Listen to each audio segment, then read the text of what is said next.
Disturbances, Chapter 1. It was a night like any other in Angier Street, the air thick with the scent of rain-soaked cobblestones and the distant echoes of laughter from the taverns. The gaslights flickered nervously, casting elongated shadows that danced along the damp walls of the narrow alleyways. In a modest lodging house, a curious series of disturbances began to unravel the sanity of its inhabitants. "Did you hear that?" whispered Mr. Lyle, his face pale as he huddled under the threadbare blanket on his creaky bed. The thin wooden walls seemed to pulse with the whispers of ghosts, and the shadows in the corners of the room morphed into grotesque figures. "It's nothing," retorted Mrs. Hargrove, her voice quivering as she clutched her rosary. "Just the wind playing tricks on us. Keep your wits about you." But even she could not ignore the thick, oppressive atmosphere that enveloped the house, as if a malignant presence was brewing just beyond the threshold. The disturbances began with subtlety, a soft scratching at the window, the sound of footsteps that echoed in the hallways long after the last tenant had gone to bed. Yet it was the blood-curdling shriek that shattered the stillness one fateful night that drew everyone out of their rooms, hearts racing and minds racing with dread. "What in God's name was that?" gasped Mr. Lyle, peering into the dimly lit corridor, where shadows swirled like angry wraiths. "I don't know," Mrs. Hargrove replied, her voice barely above a whisper, "but it came from the attic." The attic had always been a place of lore, filled with forgotten memories and the remnants of lives long past. The tenants had often joked about the ghost of old Mrs. Whitaker, who had supposedly died there, her spirit forever trapped within the rotting beams. Now it seemed that the stories were more than mere tales spun to frighten children. "Should we check it out?" Mr. Lyle suggested, though his voice wavered.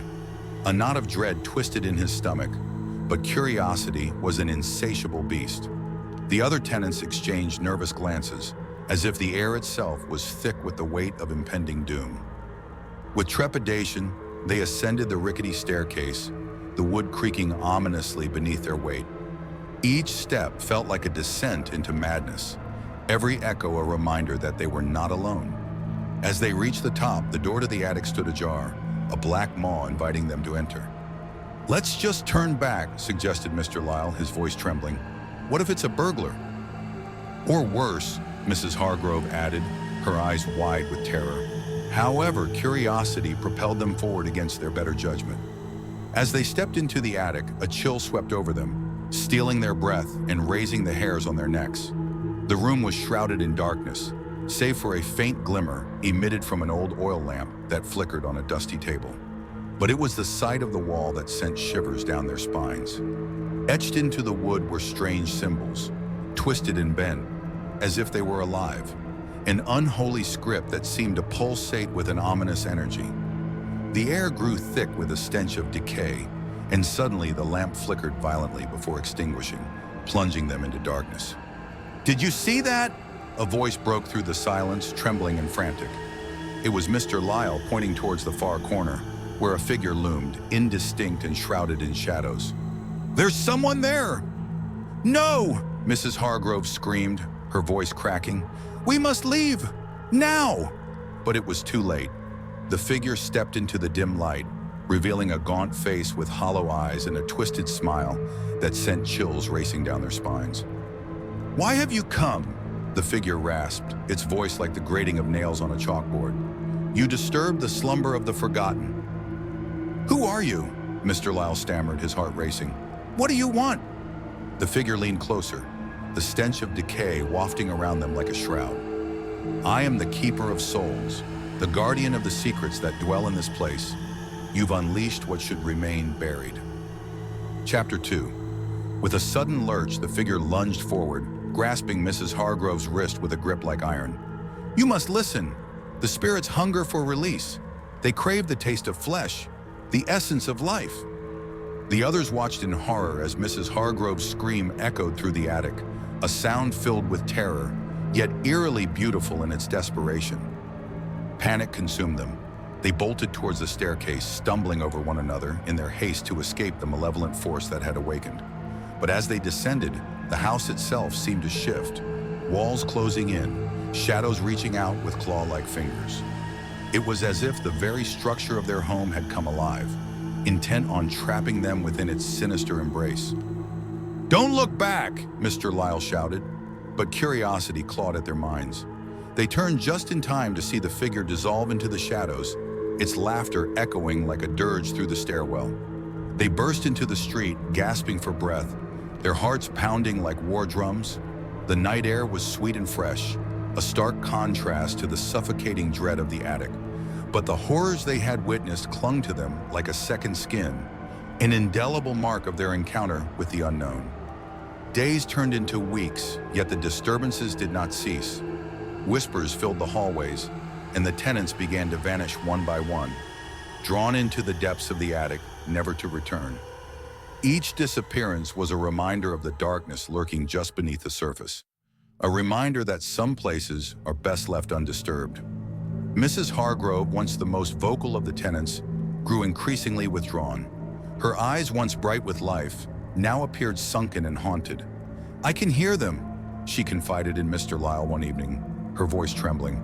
"They're calling to me, begging for release. I can't ignore them." "Please don't talk like that," Mr. Lyle begged, fear washing over him. "You have to stay away from the attic. It's not safe."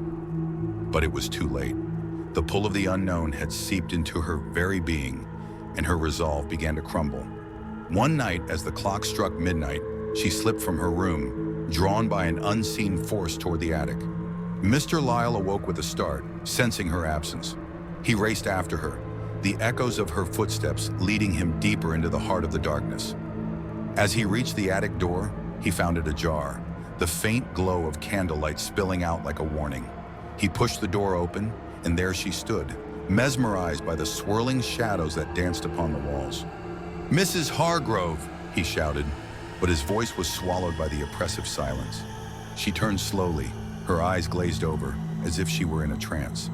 "They need me, Mr. Lyle," she whispered, her voice barely audible. "I have to help them."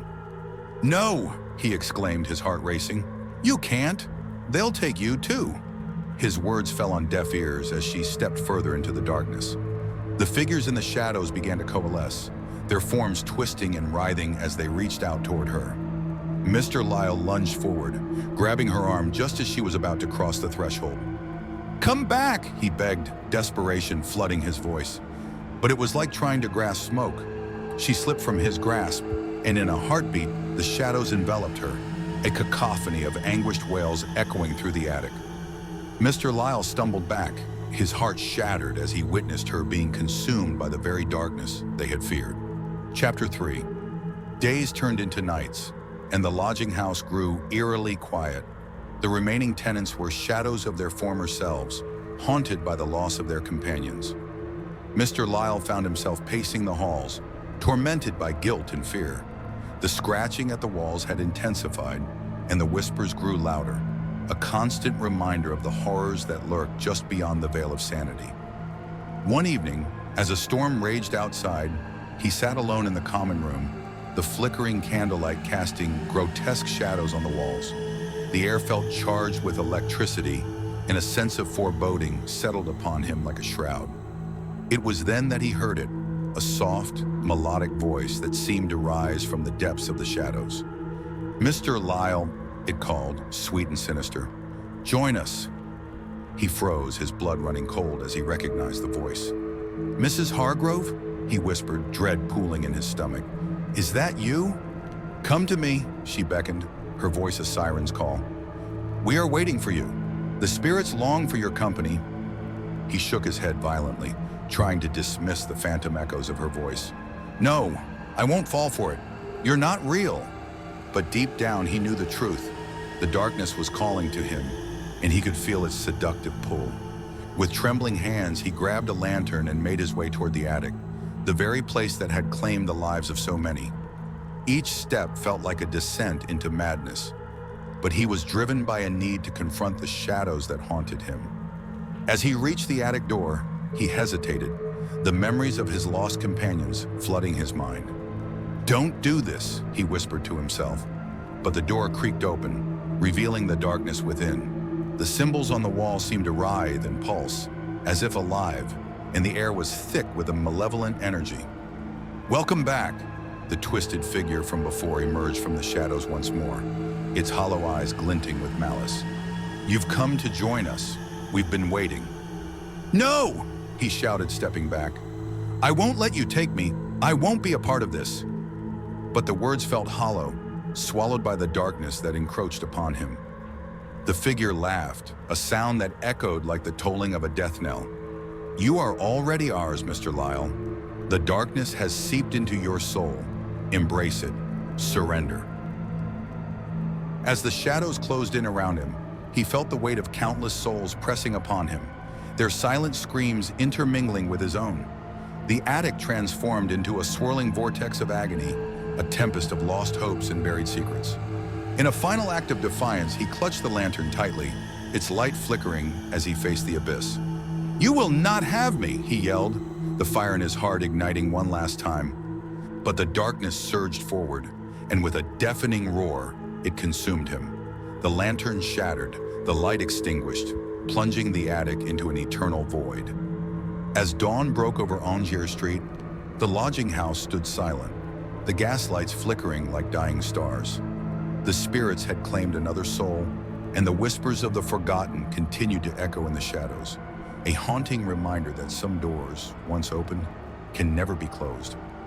In the heart of the house, the attic remained a tomb, a shrine to those who had succumbed to the darkness, a testament to the horrors that lurk just beneath the surface of the mundane, waiting to ensnare the unwary.